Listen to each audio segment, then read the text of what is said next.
এক মহিলা একজন বৃদ্ধা ফল বিক্রেতাকে জিজ্ঞাসা করলেন, আপেলের দাম কত? বৃদ্ধা উত্তর দিলেন, 300 টাকা কেজি। মহিলা বললেন, আমি 250 টাকা দেব, না দিলে আমি চলে যাব, কিছুই নেব না।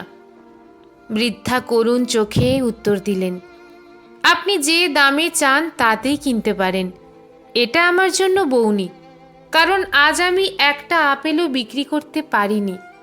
বাড়িতে অসুস্থ স্বামী বিছানায় পড়ে আছে, আমার কোনো কর্মক্ষম ছেলেও নেই, পরিবারের জন্য খাবার জোগাড় করতে আমাকে তাই আপেল বিক্রি করতেই হবে।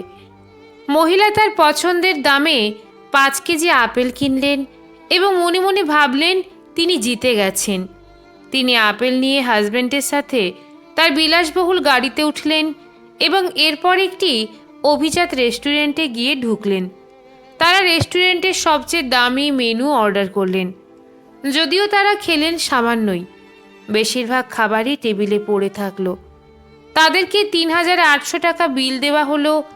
মহিলা 4000 টাকা দিয়ে এলেন এবং মুচকি হেসে মার্জিত রেস্টুরেন্টের ম্যানেজারকে বললেন, বাকিটা টিপস।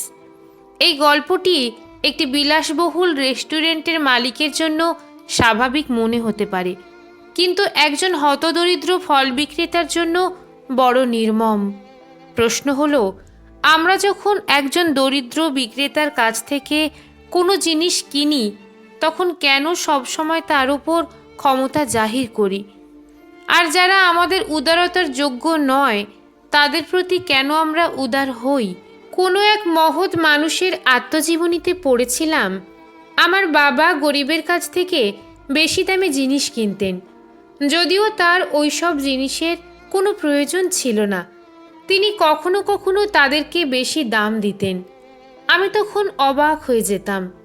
একদিন আমি বাবাকে জিজ্ঞাসা করলাম, বাবা, তুমি কেন এটা করো?